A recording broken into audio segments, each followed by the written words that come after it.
మన ఆడపిల్లల కోసం, మన కోసం, మన భావితరాల పిల్లల కోసం ఇకనైనా హిందువులం ఏకమై ఉందాం. ఎందుకంటే 500 సంవత్సరాలు పోరాటగానే అయోధ్య రాలేదు. మధురలో పెద్ద ఆయన వెళ్లి శ్రీకృష్ణ మందిరం చూపెట్టాడు ద్వారకలో. మనందరికీ కూడాను ఎక్కడ అంటే ద్వారకలో చూపెట్టాడు. కాశీ జ్ఞానవ్యాపిని చూశాము. ఇంకా చాలా ఉన్నాయి చూసేది.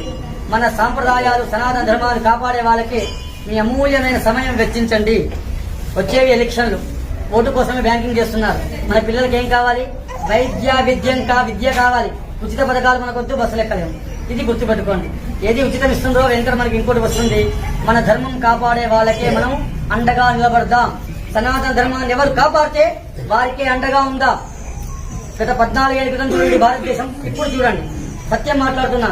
ఒకప్పుడు భారతదేశం చూస్తే, శ్రీలంకను చూస్తే మనం కులాల్లో విడిపోయాం. ఇక్కడికి ఇంతమంది వచ్చారు, అభిషేకం చేశాను.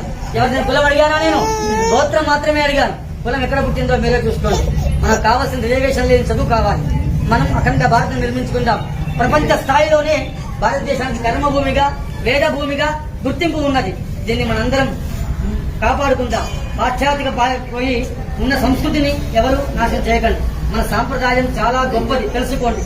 మన పిల్లలకు తెలపండి. మన విద్య కూడా ఒకప్పుడు వేరే వారి చేతిలో ఉండేది. అందువల్ల అక్బరు, బాబరు వీళ్ళందరూ మనకు వచ్చారు. మనల్ని పరిపాలించిన రాళ్ళు మనకి ఎవరికీ తెలియదు. ఇంకా సీతమ్మ తెలియదు, ఇంకో అమ్మ తెలియదు. ఎవరో తెలుసు. మత మార్పు చేసిన వాళ్ళందరూ మనకి బాగా పరిచితులు అయ్యారు. కానీ ధర్మాన్ని కాపాడే వాళ్ళకి మాత్రమే మీరు అండగా ఉండవలసిందిగా ప్రార్థన, రిక్వెస్ట్, నమస్కారం కూడా చేస్తారు. ఎటువంటి ఇబ్బంది లేదు. వేద పాఠశాలను రక్షించండి, వేదాన్ని రక్షించండి. గోమాత సనాతన ధర్మానికి వేసి ధర్మాన్ని గెలిపించండి. ధర్మ మార్గంలో ఉండండి. ఆ భగవంతుని యొక్క అనుగ్రహాన్ని పొందండి. దేవుడు లేదనుకున్నాం. అమెరికాలో ఎవరో ఉన్నారు. అక్కడి నుంచి ఫోన్ చేస్తే ఎలా వస్తుంది అంతరంగాల్లో? చెప్పండి. అక్కడ మాట్లాడుతున్నామా లేదా? మనిషిని మనం చూడట్లేదు కదా, ఫోన్లోనే మాట్లాడుతున్నాం. అవునా కాదా? అక్కడ మనిషి అలా ఉంటే మనం సంతోషపడుతున్నాం. భగవంతునికి చేసే అర్చన కూడా అలానే ఉంటుంది. స్వామి సత్ఫలితాన్ని ఇస్తాడు. ఎక్కడ లేదు చెప్పండి.